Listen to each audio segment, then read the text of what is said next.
এক ছেলে গাছ থেকে আম চুরি করে খাইছে। তখন সেই ছেলেকে এলাকার লোকজনেরা হুজুরের কাছে ধরে নিয়ে এসে বলছে, হুজুর এই আম চোরের বিচার করে দেন। হুজুর তার কিতাব বের করে সমস্ত লোকের সামনে কিতাব খুলে পড়তে আরম্ভ করলো।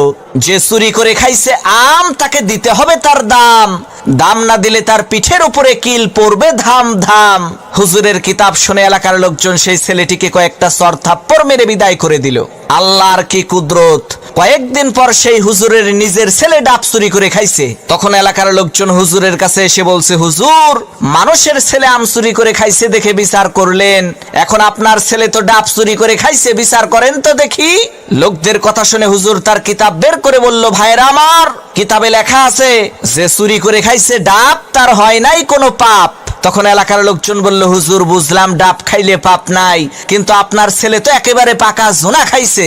হুজুর তখন কিতাব থেকে পড়লো, যে খাইলো জোনা তার নাই কোনো গুনাহ।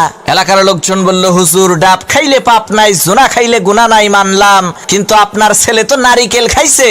তখন হুজুর তার কিতাব থেকে পড়লো, যে নারিকেল খাইছে চুরি কইরা, তোমরা সবাই মুড়ি দাও তার হাত ধইরা, কারণ সে চুরি করে খাইছে নারিকেল, এর মানে একেবারে পরিষ্কার তার দেল।